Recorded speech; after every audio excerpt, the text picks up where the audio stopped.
Darganfod yw fy enw I, ac rwy'n gweithio ym Mhrifysgol Caerdydd fel athro Ser Cymru mewn darganfod cyffuriau trosiadol a chyfarwyddwr y Sefydliad Darganfod Meddyginiaethau. Ac fel cefndir gloi iawn, rwy wedi treulio fy mywyd proffesiynol ym meysydd darganfod a datblygu cyffuriau ar gyfer sawl cyflyrau yn yr ymunydd, yn ogystal â llawer o brosiectau yn erbyn cancer a ferysiau. Nawr, rwy wedi bod yn gweithio dros y blynyddoedd mewn cwmnïau bychan a mawrion a hefyd mewn prifysgolion, ac ar hyn o bryd rwy'n arwain sefydliad newydd a greon ni yng Nghaerdydd bron 2 blynedd yn ôl. Felly, nawr ni am ganolbwyntio ar yr ymunydd, y system hollol anhygoel sydd â pob un ohonyn ni, gweithio'r dystiolaeth i'r gwrthwyneb dy rai weithiau os ni'n darllen y newyddion, ond yn benodol rwy am drafod iechyd yr ymunydd, ac rydyn ni gyd yn ymwybodol o sawl sefyllfa lle nad yw iechyd yr ymunydd fel liciwn ni fod. Weithiau mae hynny'n dod yn sgil niwed i'r ymunydd, neu golli ran o'r ymunydd falle, naill ai drwy ddamwen, neu drwy salwch niwroddirywiol fel clefydau Alzheimer's, Huntington's neu Parkinson's ac ati. Weithiau mae iechyd yr ymunydd yn dioddau am resymau llai amlwg sy'n cynnwys iselder dwys, pryder dwys, schizophrenia ac yn y man. Ym mhob un ohonynt, nad yw'r ymunydd yn gweithio fel y gallu fe fod, sy'n arwain at drafferthion amrywiol yn bywydau bob dydd. Ac wrth i ni drafod iechyd meddwl, rwy'n cyfeirio yn benodol at yr hyn mae rhai o bobl yn galw salwch meddwl, neu gyflwr iechyd meddwl, neu anhwylder iechyd meddwl hyd yn oed. Ac ar gyfer yr adnoddau gwych ar wefan meddwl.org, mae yna esboniadau clir a chynhwysfawr am dermau, opsiynau a chymorth, ac ar y wefan honna mae'n gwahaniaethu rhwng continuum o deimladau rydyn ni i gyd yn profi o ddydd i ddydd, a'r pryderon, teimladau neu gyflyrau sy'n amharu ar fywyd ac yn para yn hir iawn. Ac mae hynny'n bwysig iawn, oherwydd yn y pen draw, rydyn ni'n gallu gweld y sefyllfa fwyaf torcalonus. Ac os ni o ddifri fel cymdeithas, gyda'n hawwydd ni i wella iechyd pobl, ac yn enwedig y rai yn y grŵp ifanc fan hyn, mae'n ddyletswydd arno ni i frwydro i ddarparu opsiynau a thriniaethau i osgoi gweld ystadegau fel y rai yma. Ac mae hynny'n bwysig iawn, oherwydd yn y pen draw, rydyn ni'n gallu gweld y sefyllfa fwyaf torcalonus. Ac os ni o ddifri fel cymdeithas, gyda'n hawwydd ni i wella iechyd pobl, ac yn enwedig y rai yn y grŵp ifanc fan hyn, mae'n ddyletswydd arno ni i frwydro i ddarparu opsiynau a thriniaethau i osgoi gweld ystadegau fel y rai yma. Ond wrth i ni ystyried faint o arian yr ydym yn buddsoddi ar gyfer sawl cyflwr meddygol, a faint o sylw mae datblygu triniaethau newydd neu ddarparu cymorth yn cael ar gyfer yr ymunydd, wel, nad yw'n sefyllfa galonogol ar gyfer problemau ar hyn o bryd. Ond cyn i ni ddigaloni gormod, rwy am fynd nôl i'r gorffennol i edrych at y triniaethau a fi, cyn dychwelyd i'r presennol i edrych tuag at y dyfodol, yn fwy gobeithiol. Mae trafodaethau am iechyd yr ymunydd ers cyn co. Mae yna dystiolaeth ar bron pob cyfandir am benglogau gyda thyllau penodol a wnaeth bod i ddatrys problemau amrywiol yr ymunydd, o ben tost y meigrin i salwch meddwl, weithiau gyda resymeg feddygol i leihau pwysau ar yr ymunydd er enghraifft, ond yn hwyrach am resymau mwy goruwch naturiol neu grefyddol. Ac bod yr ymarfer yn dyddio nôl i gyfnodau cyntefig, mae trepanio wedi bod yn rhan o'r triniaethau hyd at y ganrif ddiwethaf. Ac i gamu ymlaen i hen Aifft, rydyn ni'n gweld dogfennau fel y papurfrwyn, y Ebers Papyrus fan hyn, a ystyrir fel y ddogfen feddygol hynaf yn y byd o 1600 o flynyddoedd cyn Crist. Yn wahanol i sawl gwareiddiad a ddath ar eu holau nhw, doedd dim gwahaniaeth i'r eiftiaid rhwng salwch y corff a salwch yr mynydd, ac yn ddiddorol iawn a hefyd yn wahanol iawn i'r hyn ddath yn hwyrach, roedd yn bwysig iawn i'r eiftiaid gynnwys pobl oedd â salwch meddwl rhan o'r gymdeithas ac i fynychu digwyddiadau cymdeithasol a diwylliannol. Hynny yw, nid i wthio nhw i ffwrdd. Ymlaen i'r Greigiaid, ar dyn a fi'n hynod o ddylanwadol ym meysydd iechyd, sef Hippocrates, lle rydyn ni'n darganfod yr ymdrechion i symud i ffwrdd o gredoau ofergoelus i'r gred y daw pob salwch o tu fewn y corff. A datblygwyd y syniadau am y 4 hylif pwysig yn ein cyrff, sef y 4 gwlibwr, fflem, gwad, bustil melyn a bustil du, ac oedd y triniaethau a dyfeisiwyd yn anelu at ail gydbwyso'r 4 gwlibwr hyn. I barhau tuag at dwyrain, gwelwn sawl testun sy'n dod o driftadaeth Hindw, ac yr enghraifft yn y Vedas sy'n cynnwys y dogfennau hynafol o'r enw Sushruta Samhita sy'n disgrifio'n fanwl iechyd a thriniaeth. Ac yn ola draw at China, lle mae yna destunau o dros 2000 o flynyddoedd yn ôl sy'n trafod salwch yr mynydd, mania, psychosis ac epilepsi. Ond wrth i ni ddychwelyd i Ewrop, ac yn enwedig y mileniwm diwetha, mae salwch meddwl yn gadael byd y meddygon ac yn dychwelyd i fyd yr ofergoelion. Yn enwedig gyda chyflyrau fel schizophrenia, mae cofnodion o bobl yn cael eu trin i gael gwared ac ysbrydion drwg sydd wedi meddu corff ar anffydysion. Felly, roedd gweddio exorcisms fel sy'n cael eu cynrychioli yn y ffenestr liwiedig hardd fan hyn yng Nghadeirian Strasbourg, hyd at arteithio y corff i wneud iddo'n gartre anymunol iawn i'r ysbryd. Ac yn amlwg, yn sgil hynny, dath schizophrenia yn rhywbeth i'w guddio rhag y byd ac yn destun gwarth i'r teuluoedd. Ac i gynrychiolaeth drawiadol arall, trwm ni at un o luniau heriol a diddorol Hieronymus Bosch, sy'n enwog iawn am drosglwydd o syniadau braidd yn hereticaidd, os liciwch chi. Yn y canol oesoedd, roedd pobl yn sôn am garreg wallgofrwydd, o'n nhw'n galw fe y Pierre de Folie ar y pryd, oedd ymhennau dioddefwyr salwch meddwl. Ac wrth gael gwared ar garreg, roedd yna ffordd o wella'r claf. Yn y llun, rydyn ni'n gweld allegori yn lle ymarfer cyffredin yn amlwg, lle mae'r ffeiriaid yn torri blodyn y gwallgofrwydd o ben Lubert Das, sydd yn enw yn cael ei ddefnyddio i gynrychioli ffwl. Mae'r fenyw yn cynrychioli melancholi, a'i llyfr ar ei phen yn symbol o ffug wybodaeth, ffug driniaeth. Felly, nidiwn ni mlaen nawr i'r 4th ganrif ar 15 ac i'r ganrif ddiwetha. A dros tua chanrif a hanner, gwelwn ni gleifion sydd wedi cydwyno tu fewn i wallgofdau.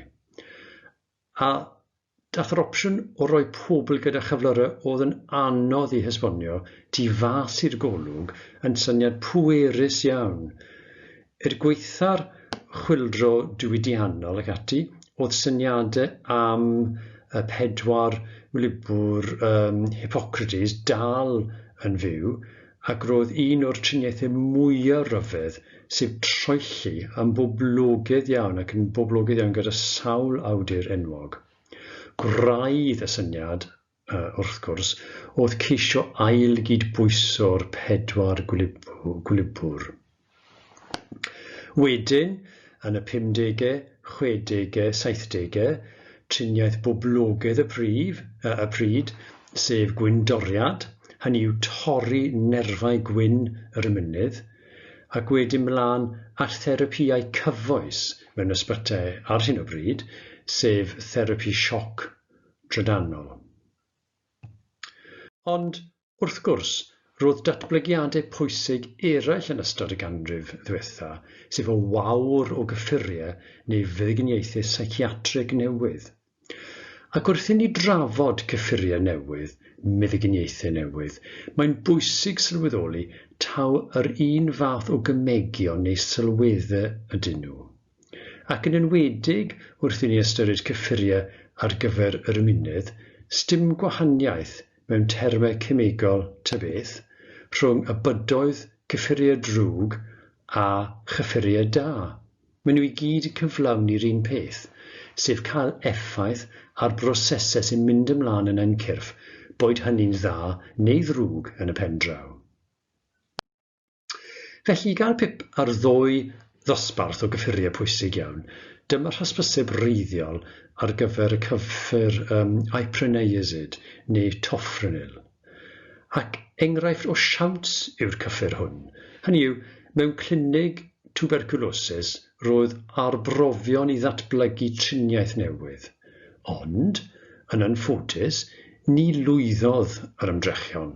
Ond, digwydd bod, roedd pobl yn anarferol o hapus, bron yn euphorig ar ôl cymryd y tabledu.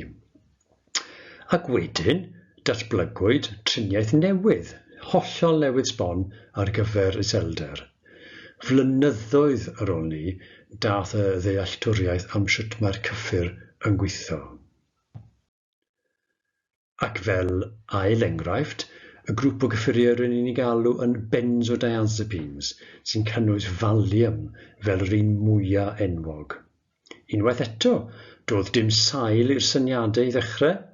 Fe darganfuwyd ar hap a damwain wrth i'r gwyddonwyr fynd ati i astudio cyfres o gymegion a baratoiwyd yn y 30au yn wreiddiol fel llifynnau neu dais.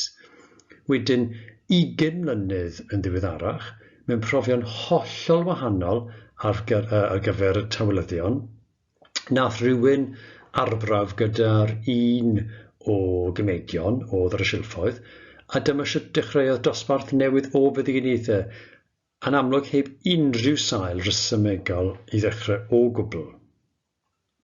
Felly, un o heriau mawr wrth feddwl am driniaethau cemegol ar gyfer cyflyru iechyd neu salwch meddwl yw'r ffaith taw serendipaidd sydd wrth wraidd ein cyffuriau presennol ni.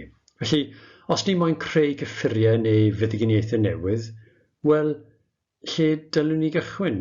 Wel, cyn i ni edrych tuag at y dyfodol, rwy am grynhoi y sefyllfa presennol safbwynt i beth. Felly, roedd yn glir o'r wybdaeth hanesyddol prin iawn oedd unrhyw ddealltwriaeth am gyflyrau salwch meddwl, ac i'r gwrthwyneb roedd llwyth o gamddealltwriaethau. Rhaid cydnabod y cyd-destun lle na welwyd cyflyrau'r yr ymunydd fel afiechydon y corff, ac mae hynny wedi ein rwystro ni rhag mynd ymlaen cystal ag y dylun ni. Yn lle triniaethau addas, rydyn ni'n gweld ymarferion barbaraidd a adeiladwyd o sylfaen camsyniol. Ar gyfer cyffuriau, mae'n glir nad ydyn nhw'n addas ar gyfer pawb ac nad ydyn nhw'n ddigon effeithiol. Ac i wneud hynny hyd yn oed yn wath, ar lefel yr angen, rwy'n gweld tirlun gwael ar gyfer maint y broblem a sut mae'r byd yn ymateb ar hyn o bryd. Hynny yw, gwelwn ni gymaint o angen, y cyffuriau sydd ddim yn ddigon da, a cwmnïau a grwpiau ymchwil sydd wedi cytogi yn sylweddol yr ymchwil sy'n digwydd y dyddiau hyn i ddarganfod cyffuriau newydd. Y ffaith syml yw, roedd wedi bod yn rhy anodd ac yn rhy gostus i ddatblygu triniaeth newydd, ac fel canlyniad, mae rhan fwyaf o'r cwmnïau wedi dechrau ymchwilio cyflyrau neu afiechydon eraill. Felly, mae'r angen yn glir, mae angen i wella'r driniaeth yn glir iawn, a rhaid darganfod opsiynau eraill ar gyfer cleifion, gan gofio na fu cyffuriau newydd i drin clefydau psychiatric ers y 70au, heb law am yr ymdrechion ar hyn o bryd i gymrydwyo ketamin ar gyfer y selder dwys. Ond hefyd, rwy am bwysleisio fy mod yn bwriadu siarad am gyffuriau a meddyginiaethau y dyfodol, nad ydyn nhw'r unig opsiwn neu y dewis gorau i bawb neu yn addas ym mhob sefyllfa. Enwedig ar gyfer cyflyrau iechyd meddwl, bydd yn holl bwysig cyfuno unrhyw driniaeth gymegol gyda therapiau ymddygiadol. Felly, rwy'n gweld ein dyletswydd, os liciwch chi, ein nod yn sicr, yw darparu opsiynau i bobl mewn angen wrth ddarganfod meddyginiaethau gwell. Felly, beth yw'r dyfodol? Wel, gweithio'r heriau amlwg, rwy'n gweld dyfodol llawer fwy cadarnhaol ar gorwel. Diolch i'r ymchwil sylfaenol a gyflawni'r byd eang ar hyn o bryd. Rydyn ni nawr yn deall mwy am wreiddiau genetig sawl cyflwr a mecanwaith bioleg sy'n arwain at syniadau a phrosiectau newydd. Nawr, heb os, rydyn ni wedi bod yn siarad am DNA, RNA, proteinau, celloedd ac ati mwy nag eriod o'r blaen yn gyffredinol, ac mae'r holl wybodaeth sydd wrth sail y gamp aruthrol i ddarparu ein brechlynau ni yn tarddu o ddatblygiadau a dealltwriaeth ar lefel bioleg foleculaidd dros y degawdau diwethaf. Enghraifft, mae llwyth o waith yn dod mas o ganolfan niwrowyddoniaeth yn Caerdydd i ddangos gynynnau neu genes sy'n rhan o sawl cyflwr a'r cysylltiadau rhyngthynt, ac yn ara bach mae'n gwleio y diffyg dealltwriaeth oedd o'r blaen. Rydyn ni'n deall rôl y gynynnau yn schizophrenia a rhwydweithiau rhyngthynt sy'n dangos posibiliadau newydd o helpu bobl. Hynny yw, drwy ddeall yn fanwl sut mae'r mynydd yn gweithio, gallwn ni ddechrau'r daith i greu cyffur gwell i drin grŵp penodol o gleifion. Nawr, dyma lun a gynhyrchwyd gan Kubrick, sef y Sefydliad Darganfod sy'n arbenigo am mapio'r mynydd gan greu delweddau manwl iawn. Yn y fideo, mae delweddau a greuwyd gan dechnegau arloesol gyda ffeiriannau arbennig i fapio ffibrau a llwybrau cyfathrebu yn yr ymennydd, ac mae'n hollol anhygoel bod ni'n gallu gweld tu fewn yr ymennydd am y tro cyntaf gyda cymaint o fanylder. Ac o'n i'n moyn dangos fideo o ddelweddau Kubrick fan hyn, oherwydd ymhlith ein prosiectau ni ar hyn o bryd, mae yna un yn benodol rydyn ni'n falch iawn ohono, sef y prosiect sy'n anelu at helpu pobl gyda schizophrenia. Rydyn ni'n hynod o falch o'r prosiect hwn, oherwydd rydyn ni wedi bod ar daith yr holl ffordd drwy camau dylunio a darganfod y cyffur, wedyn cymryd y cam nesaf i gychwyn y treialau clinigol. Ac mae hynny'n anodd iawn i gyflawni tu fewn i Prifysgol, ond llwyddon ni godi arian ddwywaith o'r Wellcome Trust gyda chefnogaeth a'n partner fferyllol diwydiannol GlaxoSmithKline. Ni wedi codi dros 10 miliwn o bunnoedd yn ddiweddar i wneud ni, ac nawr ni ar fi'n cychwyn y treial. a gobeithio bydd hynny'n stori gadarnhaol iawn i'w rannu cyn bo hir. Ac yn rhan o'r stori, oedd y ffaith rydyn ni'n gallu cydweithio gydag arbenigwyr yn Cubric i gael cipolwg at yr hyn sy'n mynd i ddigwydd tu fewn i'r ymennydd wrth i ni roi y moleciwl i bobl. O ddelweddau go iawn i fideo sy'n cynrychioli celloedd yr ymennydd, sef y niwronau. Ac fel gwylwch chi, mae'n y negeseuon sy'n trefeili hyd y niwron o'r cellgorff, hyd yr axon tuag at y terfyn. Ac wrth gyrraedd y terfyn rhaid pasio'r neges ymlaen i'r nerf nesaf. A dyma'n union lle rydyn ni'n gweld y cymegion yn gadael y niwron cyntaf ac yn rhyngweithio gyda derbynyddion arbennig ar yr ochr arall. A defnyddir y term niwro drosglwyddyddion i nodi'r cymegion hyn, sy'n trosglwyddo'r neges o un niwron i'r llall.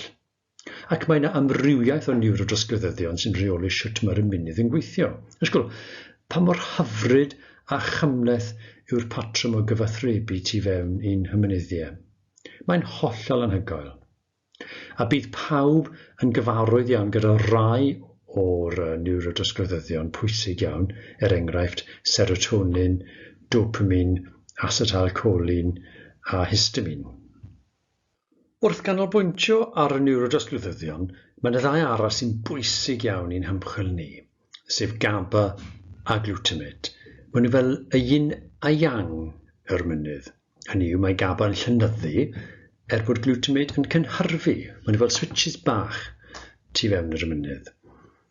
Ac yn flynyddoedd, byddwn ni'n ymwybodol iawn o bwysigrwydd GABA a glutamate, ond gydag ymdrechion y gorffennol i ymyrryd yn y ffordd mae'r ymennydd yn gweithio, gobeithio gallwch chi ddeall taw diffyg manylrwydd oedd wrth o rai y methiannau a welwyd. Yn benodol, rydyn ni'n gwybod nid ar hapa damwain yw'r prosesau i gyfathrebu o niwron i niwron, mae'r patrymau penodol mewn amser a lle yn rhan annatod o weithrediad yr ymennydd. Felly nawr, digawdau yn ddiweddarach, rydyn ni wedi cyrraedd y pwynt lle mae gennym yr wybodaeth i ymyrryd yn effeithiol ac yn ddiogel, a rhan o'r gwaith nawn ni ar hyn o bryd i drosglwyddo'r holl wybodaeth y gorffennol i ddylunio cyffuriau y dyfodol. Ond beth fod wedi wneud gyda'r holl wybodaeth? Enghraifft, mae gennym gene neu brotein sydd wedi cael ei ddarganfod, ac mae'r gwyddonwyr wedi casglu tystiolaeth a data i weid y gallen ni ddylunio cymegyn sy'n targedu'r gennym neu brotein i wella y salwch. Ac wrth ddylunio'r cymegyn, rhaid hefyd sicrhau bod nhw'n meddu pob priodwedd cyffur sy'n angen i fod yn gyffur effeithiol a diogel. Hynny yw, yn ein labordy a labordau cemeg, rydyn ni'n paratoi cymegion newydd gan ddefnyddio technegau synthetig organig, ac fel yn y llun o cyn y cyfnod clo yn amlwg fan hyn. Ac ar ôl i ni baratoi y cymegion, rydyn ni'n i daddsoddi a phrofi mewn sawl prawf i ddeall i proffil biolegol nhw wrth gwrs, ond hefyd i ddeall i priodweddau fferyllol ehangach nhw, sy'n holl bwysig wrth i ni anelu at gyffur newydd a nid just at gymegyn newydd. Ac wedyn, gyda data o'r cymegion newydd, rydyn ni'n dadansoddi'r canlyniadau newydd. Ni'n ceisio deall yr holl ddata wrth edrych arno fe yn fanwl a chyda cymorth cyfrifiadurol. Ac wrth wneud ni, rydyn ni'n anelu at ddeall sut y gallwn ni newid strwythur y moleciwl i ddod o hyd i foleciwl gwell. Ac mae'n cymryd sawl cylch, a fesul un rydyn ni'n agosau at y moleciwl sy'n gallu cychwyn taith newydd mewn profion yn yr ysbytau neu glinigau. Felly, rwy'n credu'n angerddol, mae cynllun i ddylunio cyffur newydd yn gweithio pan ni'n integreiddio'r meysydd gwyddoniaeth, meddygaeth, darganfod a datblygu cyffuriau gyda'r pobl sy'n gofyn am y triniaethau newydd. Ac gweitha'r costau sylweddol o'n hymchwil ni, dyma'r reswm pan rydyn ni wedi sefydlu yn Sefydliad newydd yn Caerdydd, yng nghanol cymaint o arbenigedd mewn meysydd niwrolegol a psychiatrig, a phan rwy'n hyderus y gallwn ni ddatblygu mwy o feddyginiaethau cyffredin newydd yn y dyfodol agos. Ac rwy'n hynod o falch yn bod ni'n gallu bod yn rhan o'r frwydr i ddarparu opsiynau i bobl sy'n byw i bywydau ar hyn o bryd gyda chysgod salwch meddwl. Ac yn ola, diolch yn fawr am wrando ar y cyflwyniad, a diolch yn fawr iawn i'n cefnogwyr a'n buddsodwyr. Hael iawn.